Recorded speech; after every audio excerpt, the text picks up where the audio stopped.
खंभे ने पकड़ रखा है। एक समय शराब का एक व्यसनी एक संत के पास गया और विनम्र स्वर में बोला, गुरुदेव, मैं इस शराब के व्यसन से बहुत ही दुखी हो गया हूँ। इसकी वजह से मेरा घर बर्बाद हो रहा है। मेरे बच्चे भूखे मर रहे हैं, किंतु मैं शराब के बगैर नहीं रह पाता। मेरे घर की शांति नष्ट हो गई है। कृपया आप मुझे कोई सरल उपाय बताएं जिससे मैं अपने घर की शांति फिर से पा सकूं। गुरुदेव ने कहा, जब इस व्यसन से तुमको इतना नुकसान होता है तो तुम इसे छोड़ क्यों नहीं देते? व्यक्ति बोला, पूज्यश्री, मैं शराब को छोड़ना चाहता हूँ, पर यह ही मेरे खून में इस कदर समा गई है कि मुझे छोड़ने का नाम ही नहीं ले रही है। गुरुदेव ने हंसकर कहा, कल तुम फिर आना, मैं तुम्हें बता दूंगा कि शराब कैसे छोड़नी है। दूसरे दिन निश्चित समय पर वह व्यक्ति महात्मा के पास गया। उसे देख महात्मा झट से खड़े हुए और एक खंभे को कस कर पकड़ लिया। जब उस व्यक्ति ने महात्मा को इस दशा में देखा तो कुछ समय तो वह मौन खड़ा रहा, पर जब काफी देर बाद भी महात्मा जी ने खंभे को नहीं छोड़ा तो उससे रहा नहीं गया और पूछ बैठा कि गुरुदेव, आपने व्यर्थ इस खंभे को क्यों पकड़ रखा है? गुरुदेव बोले, वत्स, मैंने इस खंभे को नहीं पकड़ा है, यह खंभा मेरे शरीर को पकड़े हुए है।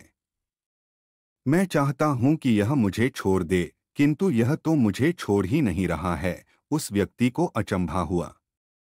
वह बोला, गुरुदेव, मैं शराब जरूर पीता हूं, मगर मूर्ख नहीं हूं।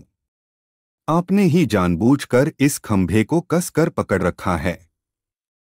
यह तो निर्जीव है, यह आपको क्या पकड़ेगी? यदि आप दृढ़ संकल्प कर लें तो इसी वक्त इसको छोड़ सकते हैं।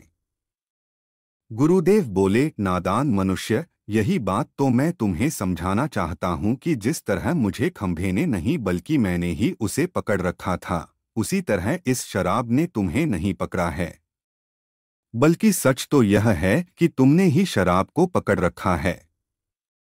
तुम कह रहे थे कि यह शराब मुझे नहीं छोड़ रही है, जबकि सत्य यह है कि तुम अपने मन में यह दृढ़ निश्चय कर लो कि मुझे इस व्यसन का त्याग अभी कर देना है, तो इसी वक्त तुम्हारी शराब पीने की आदत छूट जाएगी।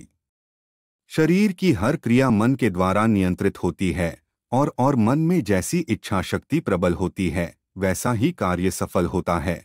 वह शराबी गुरु के इस अमृत वचनों से इतना प्रभावित हुआ कि उसने उसी वक्त भविष्य में कभी शराब न पीने का दृढ़ संकल्प किया। उसके घर में खुशियां लौट आईं और वह शांति से जीवनयापन करने लगा।